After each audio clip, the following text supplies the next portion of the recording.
Hello world, welcome to Java tutorials in 5 minutes. My name is Arun and today I'm going to teach you all about the switch and case statements. So what exactly is a switch statement?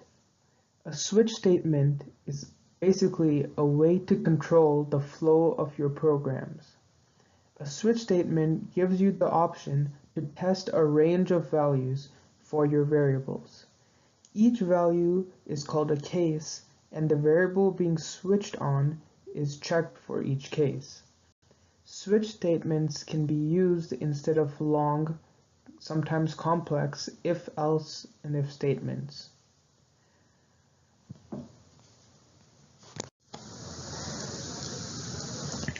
Let's take a look at the anatomy of a switch statement. So as you can see, this is an example of a switch statement in the class switch demo.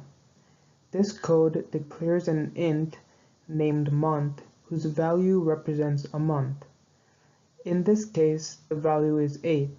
Therefore, August is printed as the standard output.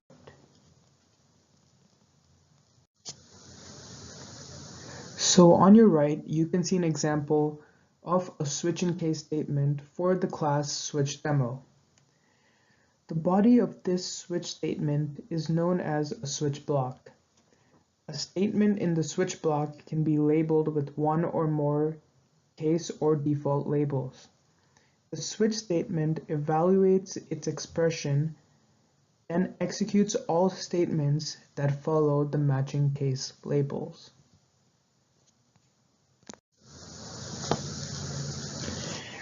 Another important part of the anatomy of a switch statement is the break statement.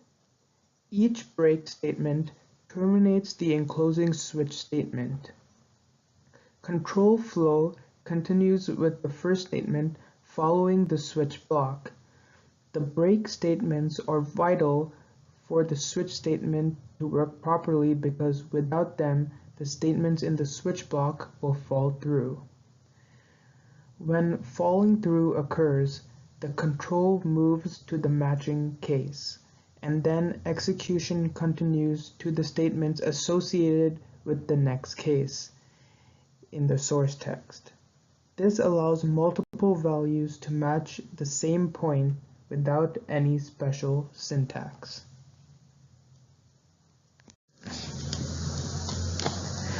So as you can see from this next example, there are no break statements. So this code results in what we call a fall through. So this program displays the month corresponding to the integer value and all other months after as well. So if I were to input, let's say, a value of 7, then the code will execute and display July, August, September, October, November, and December, and then it will break. Technically, the final break is not required because flow falls out of the switch statement.